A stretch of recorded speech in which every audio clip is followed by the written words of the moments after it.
Alexa, cut off, please. Sure. What do you want to turn on? Nothing right now, thanks. Okay. Alexa, turn off the music. Alright, what would I do without my dad? Okay, hello, and welcome to the last episode of Hydeia X MAS. Okay, so today we're gonna end it with a special guest. Merry Christmas, happy holidays to you all. We're gonna have 15-year NFL veteran, podcaster, historian, a whole bunch of other stuff. The coolest MFer I know. My dad! That's about as straight as you're going to get. So we're you go. Sorry, yeah, we're recording. Okay, y'all. So I got an interview with my dad. It's so special to me. This man is the reason why I exist, along with my mom, but he's the reason why I exist. So this is special to me. I want to end it off special. So I got some questions for the interview today. Okay. Yep. But before I go into the questions, I'm gonna go through. I'm make sure I did my research right. If I'm wrong, my dad gonna correct me. All right. So, like I said, 15-year NFL veteran, played with the Philadelphia Eagles, New Orleans Saints, St. Louis Rams, and the Carolina Panthers. Correct. Okay. All of his numbers: 78, 99, 93, and 75. Correct. All right. Dad has a total of 512 tackles. 389 solo tackles, 20 sacks, 178 games, 13 passes defended, 8 forced fumbles, and then 8 recovered fumbles. And then it's some stuff on here I already know, like he's born in Texas, defensive tackle. Yeah, so that's the history on my dad, y'all. A lot of accolades, a lot of, I don't know. Me being a kid, I've seen the hard work that my dad put in. Like me being on the NFL field with him running up and down with a trainer like every day, working out every day. Yep. So my first question is, what is your favorite city to be in on the road when you was playing? Favorite city to be in on the road? Yeah. You know, the funniest thing was, a lot of people think that we get to do a lot of stuff. Yeah. When you play, it's like your time is pretty much your time is limited and structured. It's extremely structured because it's unlike baseball and basketball because it's only a few players there. You have 54. Not only do you have 54 players, but you also have the coaching staff, the medical staff, and then the training staff is there, and you have to account for all those guys. And you know, if you play football, you're gonna be crazier than cat shit. Yeah. You know, you can get into a lot of trouble. It's a lot of trouble you get into with being a young man. And they just give you immense amounts of money that you've never encountered before in your life. But my favorite city, favorite city for shopping, was San Francisco. San Francisco. Cause I didn't know that the shopping in San Francisco was so awesome. It's like all the Apple stores and stuff was there. Still now, it's like I think it's some of the best shopping known to man. Okay. Then I always like going down to Dallas to meet the cowgirls. I always like visiting that city just to kick their ass. You know. Yeah. But those like Dallas and San Francisco. And Dallas and San Francisco, like any top part of two. Cali, that's top two because it's like we always went to Arizona, but I lived in Arizona for a hot second. Because you didn't want to go to in the winter were Arizona and Florida, or the states rather. Yeah. Arizona and Florida because it was cold up here. So when you got down there, it's like 80 degrees, and it's a culture shock. Yeah. So, but it's like I did live in Arizona for a hot second, and I lived in Florida for a hot second. So I ended up moving to Texas. So I would say Dallas is probably my favorite place to visit because we kicked their ass. Okay, right. The Dallas Cowgirl. Yes. Okay, who was your toughest opponent? Now, I'm sorry I ain't seen in the beginning, but my dad was a Husky. He went to Northern Illinois University. And he wasn't, my dad, he built different. He wasn't drafted. He made his motion. He created opportunity for himself. But my question is, when attended NIU, who was your toughest opponent? Or you think, like, I guess was the most efficient opponent that you had to go against? Not person per se, but like as a school, as a unit. We played against.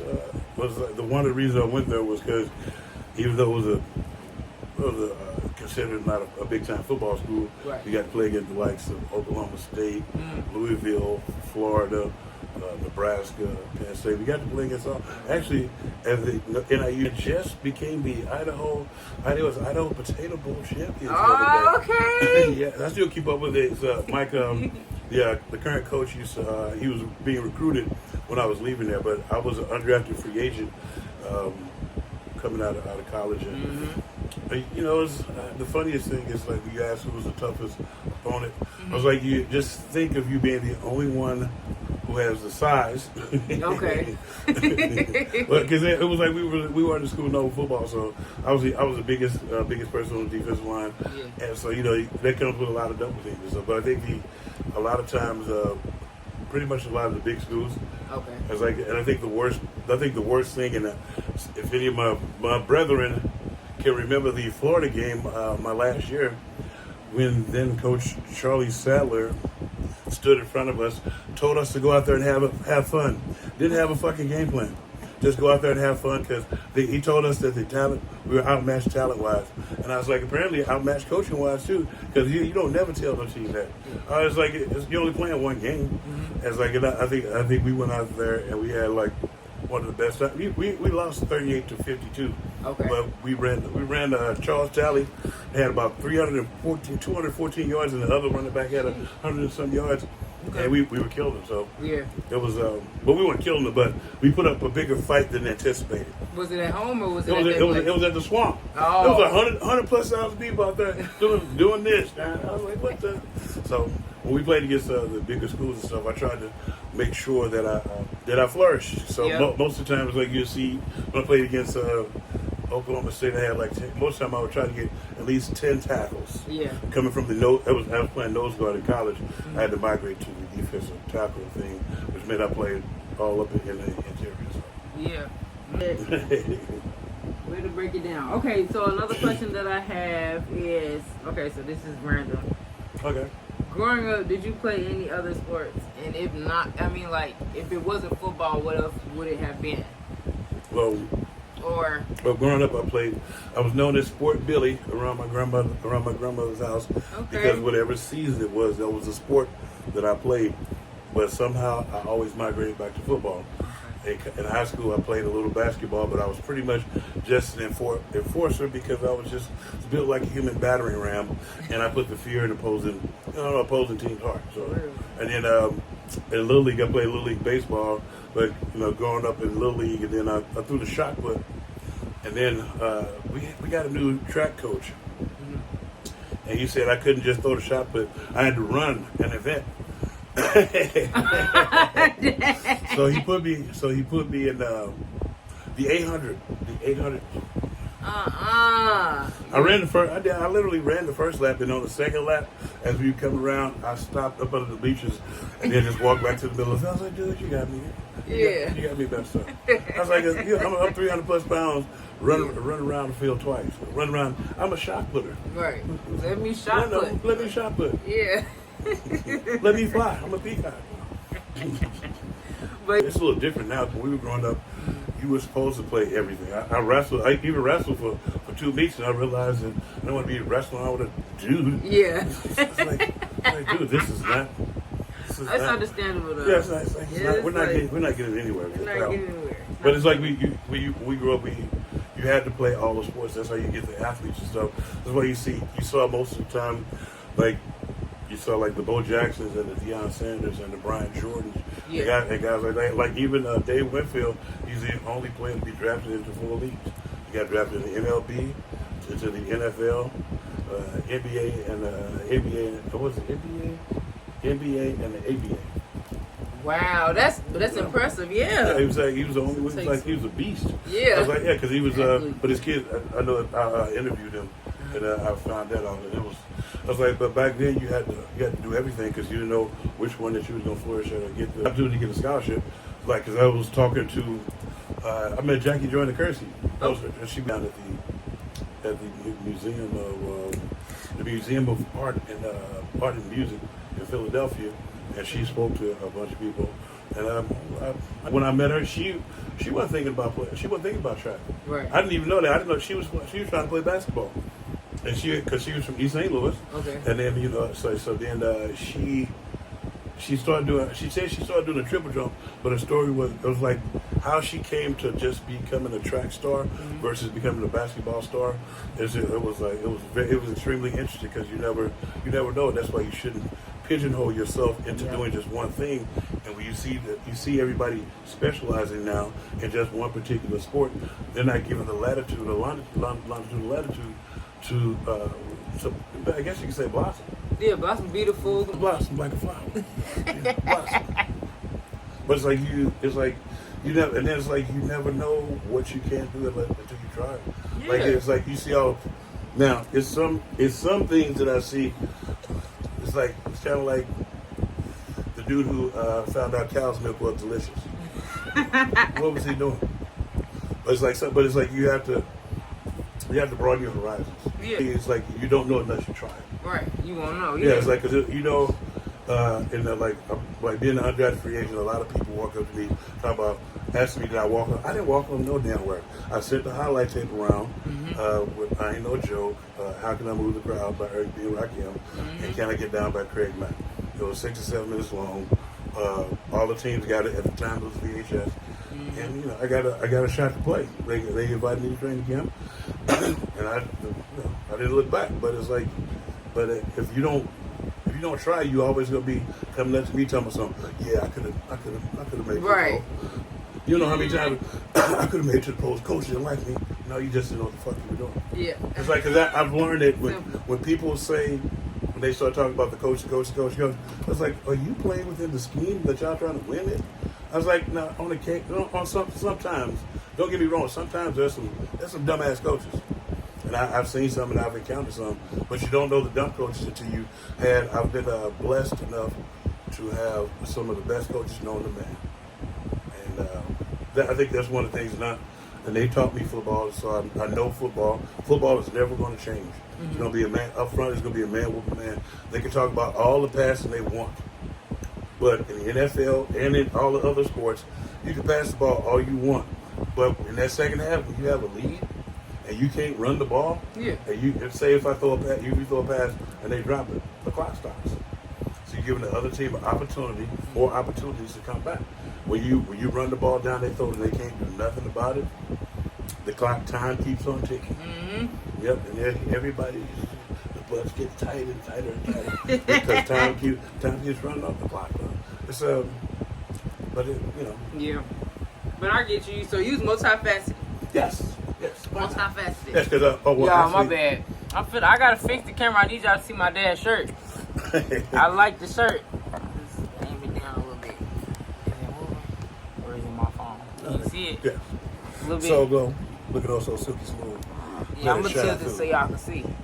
Yeah. The Prince of Soul, little baby. Little 40, baby.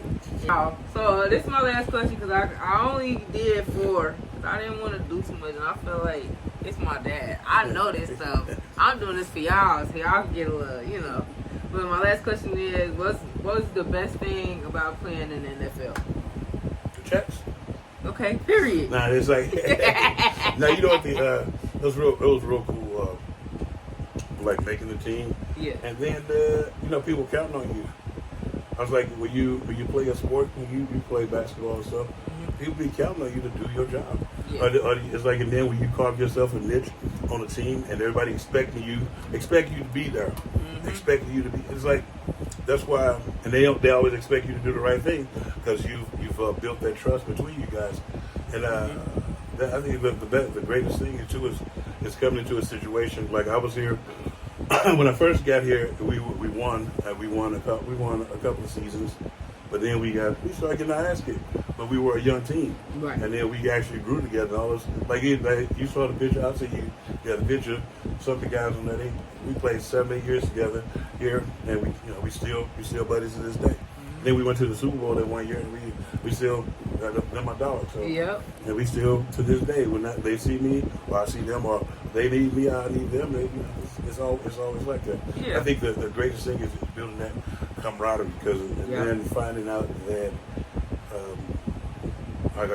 in the years that I played, it's not even 2,000 to be on this earth that played that was in the NFL. Right. I didn't even know that till Chris Carter. Chris Carter came, the receiver, Chris Carter. Yeah. He was telling me about how he broke down all the statistics of the elite fraternity that we in, being an NFL, former NFL player, and Yeah. the investors and stuff. And then it's like the one thing, and this is for all those people who made it to the NFL, but kind of like you read my stats, just mostly right. Yes, I know I got more than 500 tackles, but yeah, but that's just the ones they wrote down. yeah. So it's like because they always did. That's why we always had the film session because the coaches would go down and grade. Because a lot of times the people up there they just calling out names. I was like when I first started playing. This is funny. When I first started playing, I would hit somebody and get up and they would call somebody else's name. I was like it's clear as day. It says 78. Nothing about that says 95 or 59. But Right, get it together. Together. So, but I think that was probably the greatest thing was having a bit of a goal. Not a bit of a goal. My goal was to start to run out the tunnel. That picture that I gave you, run out the tunnel and have my. That's like that was my first game starting at home, running out the tunnel. Yeah. That was it. That was my one of like when you go and you see the stuff. Yeah. It's like it's kind of like when you see the people who are in the limelight. Yeah. And then like before I started playing, I would see these guys on TV all the time. And then now I'm kicking somebody's ass.